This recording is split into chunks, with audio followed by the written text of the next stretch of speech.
Bueno, vamos a hablar sobre la corrupción ahora y todo esto hay que enmarcarlo en esa política de regeneración institucional, en esa política de cambio, en esa política de progreso. Y lo primero que quiero decir, porque seguramente que a lo largo de la charla saldrán defectos, saldrán cuestiones que no nos gustan, pero lo primero que quiero decir es que, hablando de corrupción, la corrupción no es ni una maldición divina, ni forma parte de los genes de los españoles, ni desde luego España es hoy un país de pícaros, la República de Rinconete y Cortadillo que a algunos les gustaría que fuese. No es eso, pero sí es cierto que tenemos algunos problemas y tenemos algunos defectos que solucionar. Desde el año 2012, todos los barómetros sociológicos que vamos conociendo nos indican que los españoles consideran que el segundo problema de nuestro país es la corrupción. Desde el año 2012, ningún barómetro sociológico ha estado en ese índice de preocupación por debajo del 40%. Desgraciadamente, a todos se nos han hecho conocidos, casi familiares, nombres como Taula, Gürtel, Eres, Púnica, no sé, Diputación de Valencia, fijaros, ¿no?, qué reciente está todo, ¿no? Y por lo tanto, esto indica que en el futuro este país tiene que librarse de la corrupción y tenemos que ser un país mucho más íntegro, mucho más moderno. Pero España ha cometido una gran transformación en los últimos años.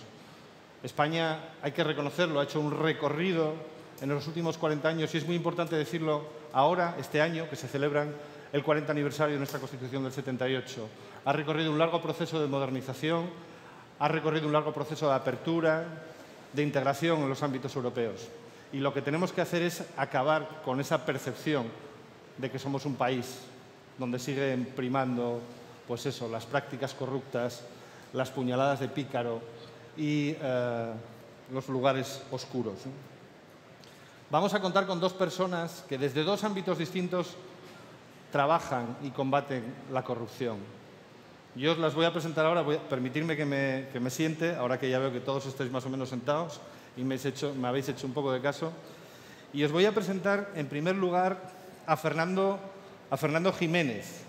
Fernando Jiménez es profesor de Ciencia Política de la Universidad de Murcia, lleva dedicado al estudio de la corrupción desde hace muchísimos años, es evaluador en la tercera ronda del Grupo Greco, del Grupo de Estados contra la Corrupción del Consejo de Europa, en el apartado de financiación de los partidos políticos.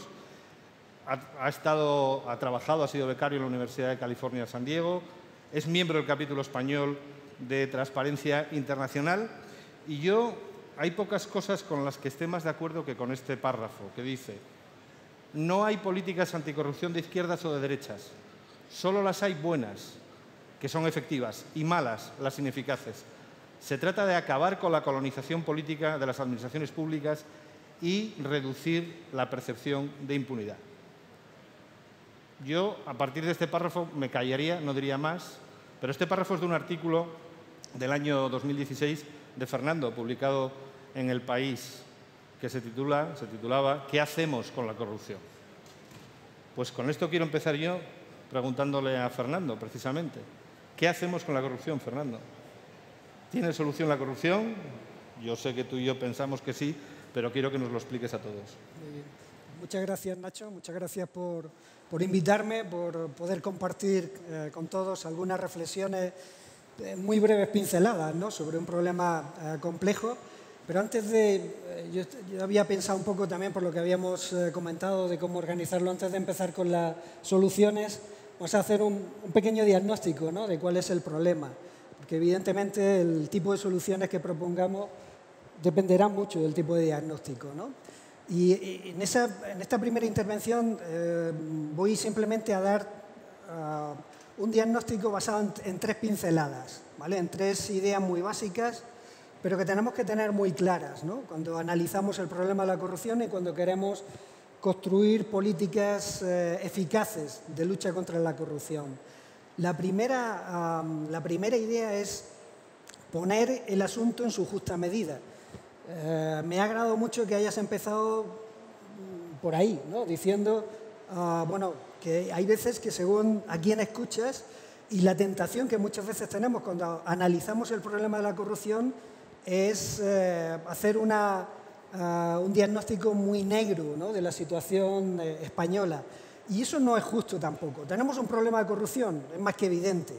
Tenemos un problema de no buena calidad de las instituciones de gobierno, es más que evidente. Pero tenemos que poner eso en su justa medida en términos de comparación internacional. El Banco Mundial construye unos indicadores de gobernanza y mide la calidad de la gobernanza en distintos países. Bueno, pues la calidad de la gobernanza de un país como España está dentro del 25% de los mejores países en calidad de gobernanza, ¿vale? Estamos precisamente ahí, en el furgón de cola de ese primer cuarto de países. Es decir, nuestra situación no es desesperada, esto no es una república bananera, aquí tenemos gente muy profesional que hace muy bien su trabajo. Vamos a tener el privilegio de escuchar a Macarena dentro de un momento y vais a ver a qué tipo de profesionales me refiero. Es un país que desde luego tiene problemas de corrupción, pero no es una república bananera como muchos nos quieren dar a entender. No hace falta nada más que escuchar el discurso, por ejemplo, pues de los separatistas catalanes y el análisis que hacen de la corrupción del sistema político español, o también de mucha gente en Podemos, ¿no? y de la crisis del régimen del 78, ¿no? Y el régimen del 78 como si fuera la cuna de Alibaba, ¿no?, o la cueva de Alibaba. Bueno, yo creo que todo ese tipo de aproximaciones son enormemente exageradas y que no se compadecen con la realidad. ¿Tenemos un problema de corrupción? Sí. ¿Tenemos un problema de que la calidad de nuestras instituciones públicas no está al nivel de otros sectores de nuestra sociedad? También es cierto. Fundamentalmente, si comparamos, por ejemplo, nuestra actividad económica, la calidad de nuestra economía, el nivel de nuestra productividad económica, pues el nivel de nuestra productividad económica está por encima del nivel de la calidad de nuestras instituciones públicas. Es decir, hay un desajuste entre el nivel de desarrollo socioeconómico de la sociedad española y su nivel de desarrollo político. Si hacemos este tipo de reformas, de las que hablaremos dentro de un momento, el impacto que eso tendría sobre la sociedad es enorme. Ahí hemos hecho un cálculo, un colega economista, yo esto no sé hacerlo, digo, los politólogos, hacer este tipo de cálculos de rendimiento es difícil, ¿no? Pero con un catedrático de Economía de la Universidad de Murcia, investigador del IBIE, del Instituto Valenciano de Investigaciones Económicas, pues hemos hecho un trabajo sobre cuál sería el impacto de mejorar, de poner simplemente el nivel de nuestra calidad de las instituciones públicas al mismo nivel de la productividad de nuestra economía. Y el impacto es brutal. La cifra más prudente que nos sale es que esto en un plazo de unos 15 años supondría un crecimiento del PIB de en torno al 20%. ¿Vale? El impacto es enorme. Es decir, no hay mejor política de recuperación económica que la apuesta por la calidad de gobierno en España. ¿Vale? Tendría un impacto enorme. Bueno, esa es la primera idea. Creo que voy fatal ya de tiempo, ¿no? La segunda idea es, tenemos un problema, ¿cómo lo caracterizamos? De forma muy breve. El problema de corrupción y de baja calidad de gobierno no está igual de extendido en todas las instituciones públicas en España, sino que se concentra en determinados sectores. Se concentra en el mundo de lo que los administrativistas llaman la paraadministración, es decir, todos los entes instrumentales del sector público, las empresas públicas, las fundaciones. Ahí es donde más concentración hay de los problemas de corrupción. Recuerdo una charla de Juan Carrau, el fiscal anticorrupción de Baleares, que hacía las cuentas de que en los casos de corrupción de Baleares, el 95% de estos casos de corrupción habían tenido lugar precisamente en el ámbito de las empresas públicas. Por tanto, ahí tenemos un problema especialmente concentrado. Y también otro sector es el sector de la administración autonómica y de la administración local. Ahí es donde han tenido lugar la mayor parte de los escándalos de corrupción en nuestro país, ¿no? ¿Por qué se dan ese tipo de problemas? Bueno, pues una de las cosas más evidentes cuando uno analiza estos casos de corrupción es el exceso de politización de la administración, los niveles de colonización política de la administración. La administración pública necesita funcionar con dos lógicas paralelas, totalmente diferentes, pero que funciona bien cuando esas dos lógicas están equilibradas, que es la lógica del político, la lógica electoral, que es la que introduce dinamismo en las administraciones públicas, es la que hace que las administraciones públicas estén pendientes de los cambios de la opinión pública, pero a esa lógica política hay que contraponerle también la lógica del gestor profesional, la lógica profesional de funcionamiento de las administraciones públicas. La descompensación en un sentido u otro hace que la calidad de gobierno no sea buena. Bueno, pues nos hemos desequilibrado desde los años 80 por una serie de decisiones que fuimos tomando, hemos desequilibrado en favor de la lógica política y hemos debilitado mucho la lógica profesional de las administraciones públicas. Eso hay que volver a reequilibrarlo, ¿no? Es uno de los grandes problemas, ¿no? Y mi última pincelada, ¿no? Solo por poner en suerte el tema. ¿Cuál es el enfoque, ¿no? Necesitamos un enfoque adecuado a la hora de enfrentarnos con el análisis de la corrupción. Lo criticaba al principio, ¿no? Ni esto del régimen del 78 como la cueva de Alibaba, ni que haya que fragmentar el país en comunidades políticas supuestamente más homogéneas culturalmente para enfrentarnos con la corrupción. Uno de los grandes mensajes publicitarios del procés era que con la independencia en Cataluña se acabaría la corrupción en Cataluña, y la gente mucha gente ha comprado un mensaje tan increíble como ese. Bueno, ese tipo de enfoques son absolutamente inadecuados, ¿no? El problema de la corrupción hay que enfocarlo como un problema de gobernanza, no como un problema criminológico, sino como un problema que nos permite mejorar la calidad de funcionamiento de las instituciones públicas. Y de esa forma, yo, y acabo mi primera intervención con eso, yo pondría el acento sobre todo no tanto en las instituciones formales, no tanto en las reglas, en las leyes. Somos un país que inmediatamente queremos arreglar todo con el boletín oficial, y ahí hay un aspecto que se nos escapa y que desde mi punto de vista es mucho más trascendental, que tiene que ver con los usos y las prácticas de la política y fundamentalmente con lo extendida que está en nuestra sociedad un concepto que tenemos que criticar sobre lo que es la democracia, un concepto mayoritario de democracia, ¿vale? Que ganar las elecciones te da una patente de corso para hacer, una vez que controlas unas administraciones públicas, lo que quieras, porque tienes la legitimación democrática. Eso es una concepción muy errónea de lo que es la democracia, ¿no? Y es el mismo esfuerzo que ha hecho Ciudadanos por explicar los problemas es la misma concepción que mantienen los separatistas, ¿no?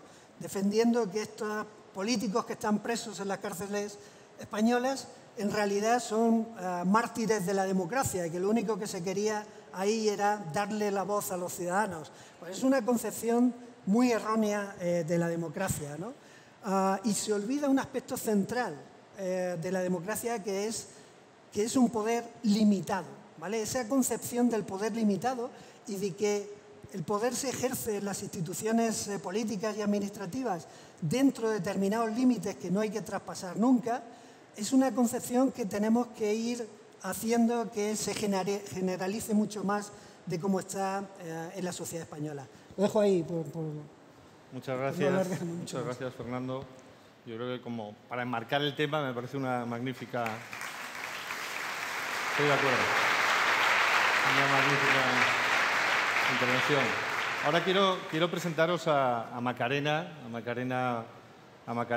Olona, que forma parte de ese ejército de servidores públicos que mantienen la columna vertebral del Estado, ¿no? Sois el músculo del Estado, ya es abogada del Estado vocacional desde el año 2009. Ha sido abogada del Estado jefa en el País Vasco desde el año 2013. Bueno, ha participado, por lo tanto, digamos, en la defensa de los intereses del Estado en un espacio especialmente complicado, ¿no? Y yo quiero agradecértelo, Macarena. Quiero agradecértelo en nombre de Ciudadanos, en nombre de todos los ciudadanos españoles, a ti y a otros servidores públicos que, como tú, habéis mantenido, ya digo, la presencia del Estado en los lugares más difíciles, ¿no? Y ha intervenido en procesos de corrupción muy significativos, que seguramente que alguno de vosotros os sonarán, como los casos Epsilon o Hiriko, o un caso muy significativo como fue el del puerto, con la construcción de la lonja del puerto de Pasajes, ¿no? Como secretaria del Consejo de Administración de la Autoridad Portuaria de Pasajes, ¿no? Ella es la autora de la denuncia por la que se han abierto unos casos de corrupción y que lo hizo, digamos, arrostrando un importante costo personal, ¿no? Actualmente es la secretaria general de Mercasa, otro nombre desgraciadamente ligado también a la corrupción. Ella llegó después de que los asuntos estuviesen en la Audiencia Nacional, quiero decir esto, ¿no?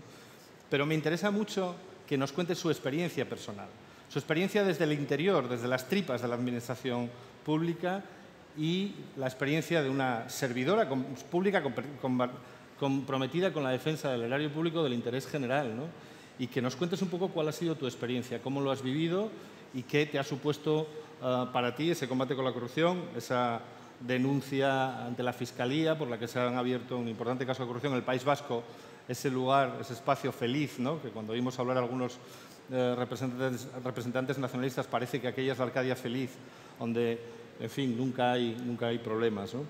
Que nos cuentes tu experiencia personal, que nos cuentes cómo te has sentido y que nos cuentes también desde esa experiencia personal qué herramientas has echado en falta para, digamos, defender el interés público de mejor manera, ¿no? Pues muchas gracias, Ignacio. Buenos días a todos. Agradezco a Ciudadanos la oportunidad de tener este espacio para la reflexión. Es para mí un honor poder acompañarles y compartir, además, espacio de diálogo con una persona tan relevante en la lucha contra la corrupción como Fernando, Ignacio y otras personalidades que hoy nos acompañan.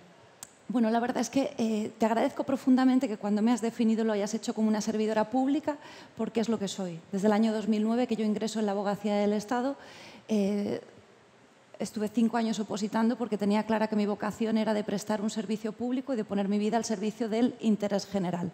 Como abogado del Estado, pero por favor pueden sustituirlo por un interventor municipal, un secretario municipal, tantos funcionarios técnicos del Estado, de las comunidades autónomas, de los ayuntamientos y el resto del organigrama territorial. Tengo o he podido desempeñar la importante función de velar por la legalidad en el seno de la administración pública y además, como bien explicaba Ignacio, en un espacio territorial tan complicado para el Estado como el País Vasco, donde efectivamente, y como explicaba anteriormente Inés, quien tiene evidentemente también una gran experiencia en este ámbito, determinadas actuaciones promovidas en defensa del Estado son automáticamente criticadas y machacadas de contrario, apelando pues, a apelativos como, valga la redundancia, facha, españolista. No es habitual, y esto tengo que ponerlo en valor, que existan ataques públicos y mediáticos frente a la abogacía del Estado, salvo en casos muy particulares. En este aspecto somos unos privilegiados respecto de otros servidores públicos. Pero bien es cierto que en el ámbito del País Vasco sí que se produjo una situación extraordinaria y excepcional, por cuanto como consecuencia de toda esa actuación que la abogacía del Estado, no voy a personalizar en mí porque circunstancialmente ostentaba la jefatura de todo un equipo, pero es una labor de equipo, evidentemente. Cuando tuvimos una participación y una intervención tan activa en determinados casos de presunta corrupción, cuando pudimos evidenciar que se producían determinadas identidades en los 3 territorios históricos en relación con una serie de subvenciones nominativas incluidas en los presupuestos generales del Estado, voy a dejarlo ahí, a favor de entidades privadas vascas, la famosa y conocida lluvia de Azpiazu, que por desgracia habían concluido en todos los casos en procedimientos concursales de las entidades beneficiarias con empresas pues, que prácticamente habían tenido una actividad inexistente y por supuesto hablamos de subvenciones de 18 millones de euros, 25 millones de euros según los casos o 4 millones de euros en el menor de los casos.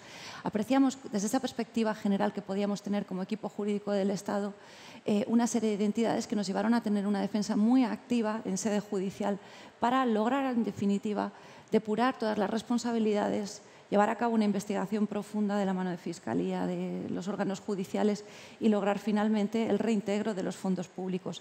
Frente a esa normalidad institucional, Las reacciones, por desgracia, fueron muy diversas y pudimos experimentar, o pude experimentar en carne propia, pues bueno, cómo determinados mecanismos, medios de comunicación, aparatos institucionales se pusieron en marcha precisamente para defender esa errónea concepción del oasis de la corrupción que se pretende identificar al País Vasco. Yo siempre he sostenido que precisamente como seña de regeneración democrática, mantener esa identidad vasca como oasis de la corrupción o como territorio donde se han dado menores casos que en otros lugares más mediáticos, no pasaba por esconder los casos que existían o que indiciariamente se estaban investigando, no pasaba por machacar al denunciante o por intentar poner en marcha aparatos institucionales, tanto en sede judicial como en otros órdenes, especialmente en lo mediático, para precisamente mantener esa seña de identidad de supuesto espacio ajeno a la corrupción, sino todo lo contrario, dar un paso al frente y ser los primeros que en esa lucha por la regeneración democrática se dijese, bueno, hemos tenido estos casos puntuales que no son casos del partido, si es que es el caso, y precisamente desde las instituciones somos los primeros que ponemos en marcha, pues a través de los servicios jurídicos correspondientes, todas las medidas que están a nuestro alcance para lograr precisamente esa depuración de todas las responsabilidades que procedan. Porque si hay otra extraordinaria similitud entre País Vasco y Cataluña, y yo lo puedo decir desde la perspectiva de la Abogacía del Estado, delegación del Gobierno en los respectivos territorios, es la extraordinaria frecuencia con que hemos advertido un uso partidario y partidista de los recursos públicos desde las instituciones y administraciones públicas para inocular, para difundir un adoctrinamiento que si en ningún caso se puede tomar por general en la sociedad, se pretende a través de ese reguero de millones de euros públicos obtener que se acabe expandiendo. Y les digo que puedo decirlo en primera persona desde esa perspectiva de servidora pública, porque si algo he tenido claro, con ejemplos muy concretos, es que las facciones secesionistas, las facciones independentistas que están implementadas en Cataluña y en el País Vasco, tenían una permanente y absoluta comunicación, de tal manera que lo que intentamos en paralelo es que, al igual que existían esos puntos de conexión, desde el Estado se estableciesen los nuestros propios. Y allí donde había una cadena humana en Cataluña, teníamos un País Vasco donde, desde luego, y como he tenido oportunidad de comentar en alguna ocasión, en un Estado social y democrático de derecho todas las ideas son libres y legítimas mientras no vayan acompañadas del discurso del odio. En esto nuestros tribunales han sido tajantes, afortunadamente. Lo que no cabe es ese uso de recursos públicos al destino de esa propaganda, de esa promoción de ideologías que son partidarias y partidistas. ¿Cómo se obtiene cercenar esas actuaciones? Es muy sencillo. Impugnando judicialmente, porque el Estado tiene la legitimación oportuna, todas aquellas actuaciones de las administraciones públicas que suponen una disposición de recursos públicos al servicio precisamente de esos fines partidarios y partidistas en contra del principio de neutralidad y objetividad política. ¿En qué se tradujo eso? Pues en que, por desgracia, algo inédito en España, se sacase al técnico, en este caso a mi persona, a los medios de comunicación en portada para denunciar precisamente una supuesta actividad de inquina por parte de la Abogacía del Estado y en mi persona con nombres y apellidos especialmente hacia el sentimiento vasco, hacia el nacionalismo vasco. Como indicaba Inés anteriormente, lo importante es no tener complejos ni por parte de los servidores públicos ni por parte de las instituciones que están llamadas a defender precisamente a esos servidores públicos. Y bueno, pues en esa línea, afortunadamente, lo que puedo decir es que tuve un total respaldo por parte de las instituciones públicas correspondientes y sí que se aprecia un cambio. Tenemos la famosa operación Diálogo a finales de 2016, en diciembre de 2016. Hay un cambio de titulares en las carteras de la Delegación del Gobierno en Cataluña y en País Vasco. Y bueno, pues 6 meses después yo fui destinada a una sociedad pública en Madrid, en la que tengo el honor de prestar servicio como secretaria general desde hace un año y, como bien apuntaba Ignacio, me ha permitido tener esa segunda perspectiva de lucha contra la corrupción. Porque yo pongo un símil que es muy gráfico a la hora de explicar cuál es la experiencia profesional que tengo desde hace un año, en que no estoy en activo como abogado del Estado, estoy en régimen de servicios especiales. Yo he llegado a una casa que estaba ardiendo, una casa ardiendo en la que me han colocado en el centro para intentar apagar el fuego. Les hablo del caso de Mercasa, afectada, como bien saben, por diversos procesos penales en los que se está investigando supuestas prácticas corruptas, pero los casos mediáticos son notorios y abundantes. Tenemos un Aquamed, tenemos un Defex, tenemos tantos y tantos casos que, como bien apuntaba Fernando, focalizan en el caso de empresas públicas las presuntas prácticas corruptas, porque precisamente el origen de esas entidades instrumentales es la huida del derecho administrativo, no, nada nuevo bajo el sol. Esos controles han sido menos rigurosos que lo que es administración pública pura y dura y, por desgracia, hemos tenido casos en los que pues, determinadas personas que han ocupado los cargos de dirigentes en dichas sociedades o entidades, presuntamente, han utilizado esa cuota de poder para beneficiar no el interés general que estaban llamados a servir, sino el interés propio y particular suyo, y veremos si de terceros o de entidades distintas. Bueno, ella no lo diría, pero yo os diré la frase con que la recibió un jefe en el País Vasco, ¿no? Que le dijo: tú que eres de Alicante, ¿qué vienes a hacer aquí con todos los casos de corrupción que hay en tu tierra? ¿No? O sea, esa sensación de espacios liberados, espacios de impunidad, donde digamos que la colusión entre política y función pública se da con toda naturalidad, ¿no? Por eso hablaba antes Fernando, y a mí esto me parece muy importante, ¿no? Cuando hablábamos del concepto de despolitización de las instituciones, lo importante que resulta separar esos dos niveles. ¿Hasta dónde tiene que llegar, digamos, la función pública, que tiene que estar servida por servidores públicos, por funcionarios, que tienen que acceder por criterios de mérito y capacidad, y hasta dónde llega o hasta dónde tiene que descender la función política, ¿no? Ser capaces de deslindar esos dos campos, a mí me parece que es la clave, o una de las claves del combate contra la corrupción, ¿no? Sí, desde luego. Digo, hay ejemplos que son muy gráficos, ¿no? Digo, cuando miramos estos países que tienen más alta calidad de gobierno que nosotros, vemos que hay algo que es muy recurrente, ¿no? Y es que precisamente ahora que estamos experimentando un cambio de gobierno, vemos la cascada de nombramientos que se producen después de ese cambio de gobierno, cómo se van sustituyendo en niveles que son puramente técnicos, las presidencias de las empresas públicas. ¿Qué pinta un político, digo, alguien que tenga un perfil político en este tipo de administraciones? No es el más adecuado, ¿no?, para eso.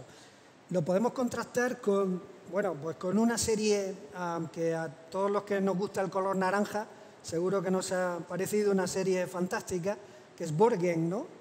Si habéis, supongo que la mayoría de vosotros habéis visto Borgen, en las 3 temporadas de la serie, el secretario del Consejo de Ministros, el secretario del Gobierno, es la misma persona, aunque se suceden 14 gobiernos distintos con un montón de partidos que van ocupando las distintas carteras ministeriales.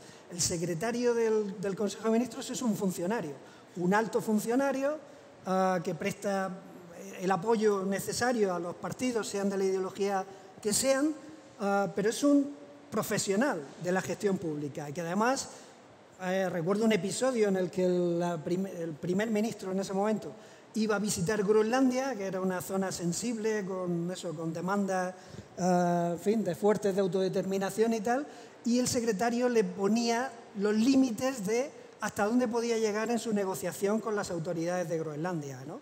Bueno, pues eso hace que el Estado ahí sea un Estado sólido, un Estado muy fuerte, que hace que sea difícil penetrarlo, difícil colonizarlo políticamente y difícil hacer un uso patrimonial de los recursos públicos, que es a lo que aquí estamos acostumbrados, ¿no? Bueno, pues ese es un factor absolutamente central, ¿no? Sí. Macarena, tú eres secretaria general de un consejo de administración donde participas y has participado. El caso más, más conocido de tu combate contra la corrupción, que fue en el asunto de la lonja de pasajes. Tú, participabas como secretaria general y representante de la Abogacía del Estado en el puerto de pasajes, en la Autoridad Portuaria de Pasajes, que depende del Ministerio de Fomento. Pero ahí había una participación entre políticos y funcionarios, ¿no? Entonces, ¿cómo nos puedes contar cómo es esa relación que se vive y cómo a la hora, de defender el interés público, cómo lo viviste tú, ¿no? Pues como indicaba Fernando, lo esencial es que dentro de los consejos de administración de las entidades públicas, junto a la presencia de políticos que tienen que estar presentes, es evidente también porque defienden, o sindicatos, sus intereses especiales que tienen que estar representados, haya determinados servidores públicos que sean la piedra angular que permitan precisamente, como indicaba Fernando, que no se produzca esa penetración de intereses ajenos al general, sino condicionados a intereses particulares. En el caso de los consejos de administración de las autoridades portuarias, es la ley la que determina que un abogado del Estado tenga que estar obligatoriamente presente como garantía esencial del mantenimiento o de la revisión de la legalidad de las actuaciones que se adoptan. Igualmente, los consejos de administración de otra serie de sociedades públicas estatales son abogados del Estado quienes prestan servicio como secretarios del Consejo de Administración y como letrado asesores. La experiencia me demuestra que es realmente extraordinario que un miembro de un Consejo de Administración, no voy a personalizar en un político porque tenemos distintos componentes, adopten una decisión en contra del informe de legalidad del funcionario, del técnico correspondiente. Es realmente extraordinario, entre otras cuestiones porque bueno, el delito de prevaricación administrativa es un delito que afortunadamente se conocen muy bien los elementos que lo integran y suele ser un indicador esencial de tal actuación prevaricadora cuando precisamente el criterio objetivo del técnico correspondiente no es el que se sigue en una actuación administrativa. Ponías el caso del dirigente del territorio vasco que me espetó cuando estábamos llevando a cabo una investigación y veía una resistencia activa a que se pudiese levantar hasta la última alfombra cuando me indicó exactamente que yo que era la de Alicante, porque no me marchaba a luchar a mi tierra donde habían tantos casos de corrupción, realmente ofensivo. Pero no es menos cierto que también un alto cargo del Estado llamó para decirme que precisamente no había querido perjudicarme hasta el momento haciendo ninguna llamada, pero que debía proceder a mi dimisión voluntaria. Son casos excepcionales, pero que demuestran que tenemos supuestos en los que los altos cargos, los dirigentes políticos, no han comprendido el alcance y contenido de las reglas del juego. El técnico realiza una función objetiva, que nunca tiene que estar alineada a un interés distinto del general del Estado. Se aplican normas objetivas y se llegan a conclusiones objetivas que pueden o no coincidir con el resultado o la finalidad que persigue el dirigente que en un momento determinado está al frente de una institución pública. Ante estos casos concretos debemos sacar conclusiones generales y esas conclusiones generales deben partir de las experiencias que vamos conociendo poco a poco. No estamos hablando de las presiones judiciales que también han sido muy mediáticas o a los miembros de la Fiscalía Anticorrupción. ¿Qué conclusiones generales podemos sacar de esos casos puntuales o como el que yo he mencionado? Es necesario dotar a las personas, a los servidores públicos que están llevando a cabo su función objetiva en las instituciones de unos protocolos muy claros que les permitan apelar a ellos en casos en los que indebidamente, que ya les digo que son el menor de los casos, pero suelen ser los casos más importantes, se reciben presiones indebidas. Y como les decía, el caso particular de la Abogacía del Estado no es el caso más sangrante de las noticias que conocemos.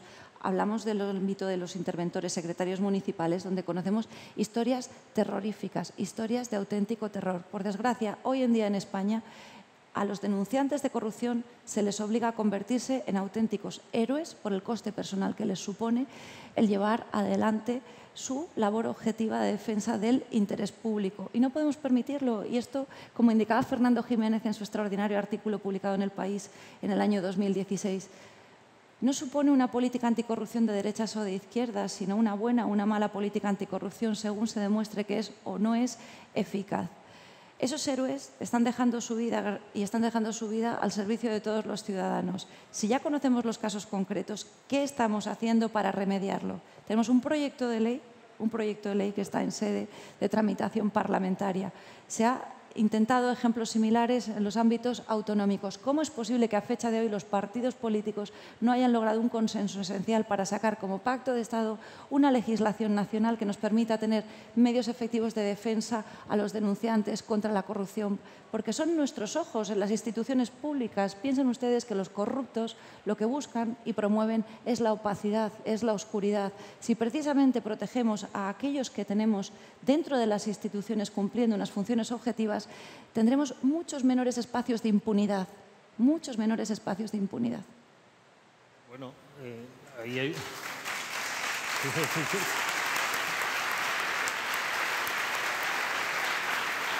Ahí recojo el guante esa proposición de ley integral contra la corrupción, que fue la segunda proposición de ley que Ciudadanos presentó en el Congreso de los Diputados cuando se inició esta legislatura, en septiembre ya del año 2016. He de decir, te doy una primicia, que en el día de ayer constituimos, por fin, la ponencia de esa proposición de ley, que es el último paso. Puede ser un paso seguramente tan difícil como todos los que hemos tenido hasta ahora, porque nos han presentado a esa ley casi 400 enmiendas, Macarena.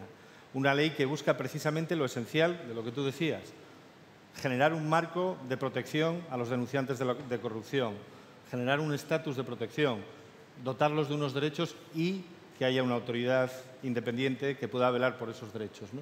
Para nosotros, siempre lo decimos, la complicidad de los funcionarios públicos, de los servidores públicos, es esencial para combatir la corrupción. Sois los primeros vigilantes, precisamente porque lleváis en vuestro ADN, de vuestros cuerpos, la defensa del interés general. Pues un marco de protección adecuado para esos servidores públicos es lo que estamos peleando desde septiembre del año 2016. Yo soy optimista, como la mayoría de todos los que estáis aquí, y estoy seguro que no va a acabar este año sin que esa ley pase directamente al BOE. Pero bueno, en todo caso, el año que viene, en la escuela de verano, comprobaremos si yo estaba acertado o no. Una cuestión que me importa mucho y que Fernando está trabajando en ello. Fernando coordina un grupo multidisciplinar de trabajo, donde hay gente de distintas universidades, donde hay gente de tanto prestigio como Manuel Villoria, como Joan Romero, como Ana Palau, y que estáis trabajando precisamente sobre los límites y las posibilidades de las reformas institucionales contra la corrupción. Y yo te he oído hablar de ese trabajo, que creo que me gustaría que nos explicases ahora, que lo tenéis previsto dar a la luz el 2019, pero ahora que estamos en Petit Comité, si nos puedes adelantar algo. Pero que hay una cuestión, y es que la incidencia de la corrupción en la sociedad es mucho más importante que esto que vemos en los medios de comunicación, que quizás solo sea la espuma, ¿no?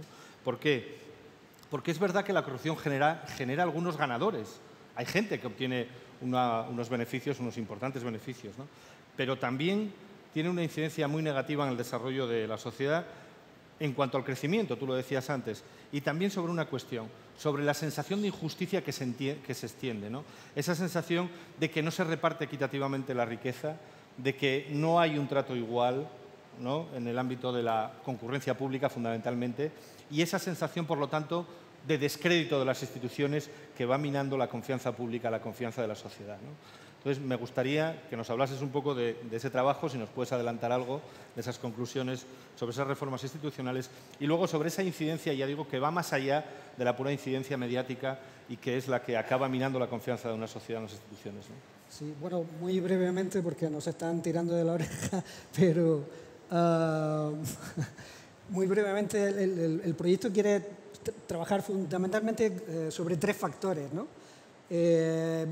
Por el análisis que hemos hecho de las reformas que funcionan, reformas anticorrupción que funcionan, que es difícil encontrarlas, ¿vale? Es decir, que tenemos muchos más casos de fracaso en la lucha contra la corrupción que de éxito.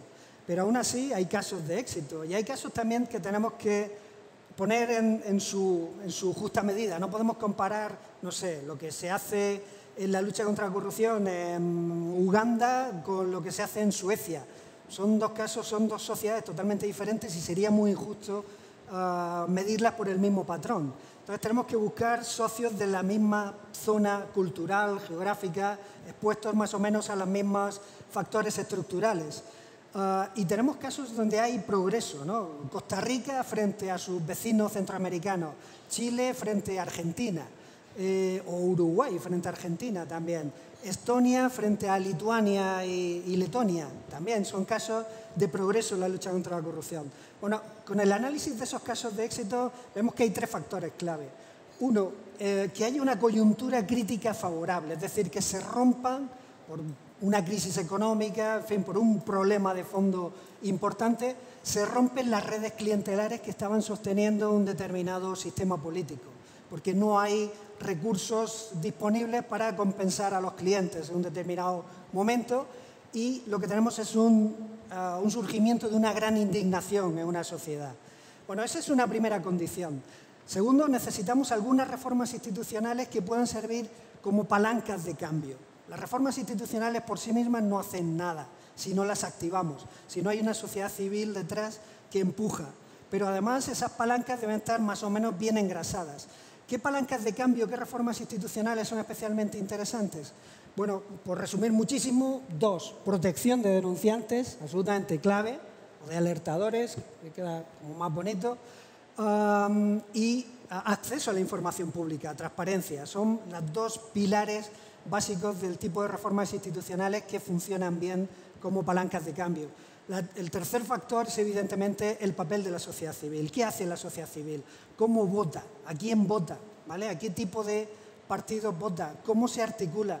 ¿Cómo se asocia y, por ejemplo, encabeza la acción popular en determinadas causas de corrupción? Bueno, pues en España hemos tenido un surgimiento brutal de pequeñas asociaciones locales que están presentes en muchos de los casos de corrupción. Ahí tenemos de todo, ¿vale? Ahí hay algunas asociaciones que son impresionantes el trabajo que hacen y otras que son más mafiosas que los propios inculpados en los procesos en los que están presentes. Todos conocéis ¿no? casos concretos. Bueno, pues lo que tratamos en el proyecto es un poco de articular mecanismos para medir hasta qué punto estamos progresando en esos tres elementos, ¿no? en esos tres factores que aseguran una reforma exitosa de la lucha contra la corrupción. Muy bien. Macarena, yo quería señalar, antes se me pasó, que tú recibiste este año el tercer premio de la Fundación Hay Derecho por la defensa del Estado de Derecho, ¿no? por tu trayectoria durante todo este tiempo, ¿no? Lo que sí me gustaría que nos dijeses ahora ya para acabar, vamos a tratar de acomodarnos al tiempo, en esa defensa del Estado de Derecho, además de lo que has dicho, evidentemente de una ley de protección de los denunciantes de corrupción, en esa defensa del Estado de Derecho, ¿qué mecanismo tú dirías que es absolutamente necesario, imprescindible y urgente? Que tú, como servidora pública, como abogada del Estado, quisieras disponer como herramienta eficaz para combatir la corrupción. Considero que herramientas tenemos, hay buenas herramientas. Lo que es necesario es que se apliquen y que sean efectivas. Aquí hay una analogía con la Ley Orgánica 7/2003 para el cumplimiento efectivo de las penas en el ámbito penal. Si realmente, como indica Fernando, creo que como Estado de Derecho tenemos unos mecanismos extraordinarios, pero hay que proteger su debida aplicación.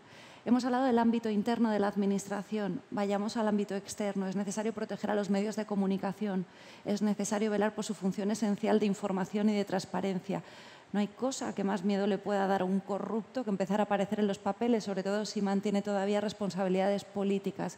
Ese es un mecanismo esencial de protección. Y luego, de verdad, ahora que estoy en Madrid, si algo he podido comprobar en primera persona es la extraordinaria labor que llevan a cabo la Audiencia Nacional y la Fiscalía Anticorrupción, junto con la UCO especialmente, la UDEF, las Fuerzas y Cuerpos de Seguridad del Estado, en esa batalla contra la corrupción una vez que los casos ya han aflorado y se han judicializado. Dotemos de los medios necesarios, no los desapoderemos y mantengamos también su estatuto de independencia. Hay algunas conversaciones intervenidas que da absoluto pánico escucharlas, como determinados dirigentes políticos se atreven a hablar de tal fiscal a quien quiere colocar, tal órgano judicial a quien se puede tocar. Escuchémosles porque su voz también se alza a través de las distintas asociaciones. Desde luego, un poder judicial independiente para nosotros es absolutamente esencial. Fijaros, nosotros presentamos una proposición de ley de reforma de la Fiscalía. Queríamos cambiar el modelo de fiscal general del Estado. Queríamos que fuese un verdadero fiscal general del Estado y no un fiscal general del Gobierno, ¿no? Como ha sido hasta ahora. Curiosamente, contamos con la complicidad de mucha gente, de asociaciones profesionales. Contamos con la complicidad de la que hoy es ministra de Justicia, que estuvo presenciando el debate sobre esa proposición de ley en el Congreso de los Diputados, prestándonos su apoyo. Pero lo primero que ha hecho la actual ministra de Justicia ha sido, bueno, el cese se produce de forma inmediata, pero en vez de confirmar a un fiscal general del Estado que llevaba 6 meses ejerciendo prácticamente nada, el quinto fiscal general del Estado en 3 años, lo que ha hecho ha sido nombrar por el procedimiento absolutamente que han usado todos, que es además efectivamente el que está reconocido en la Constitución, en el Estatuto Orgánico del Ministerio Fiscal, a una compañera de su asociación. El cambio se producirá cuando realmente digamos, los nombramientos no dependan de la afinidad política, sea esta la que sea. Como habéis oído muchas veces a Albert decir, cuando él sea presidente del Gobierno, será probablemente el primer presidente del Gobierno que no ponga al fiscal general del Estado, que a lo mejor ni siquiera conozca quién va a ser el fiscal general del Estado. Cuando eso se produzca, y no va a tardar mucho, cuando eso se produzca, el cambio habrá realmente llegado a nuestro país.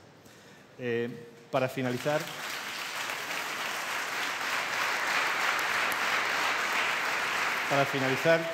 quiero preguntarle a Fernando. Es muy importante romper rutinas, inercias, resistencias, y en eso nosotros estamos absolutamente comprometidos, ¿no?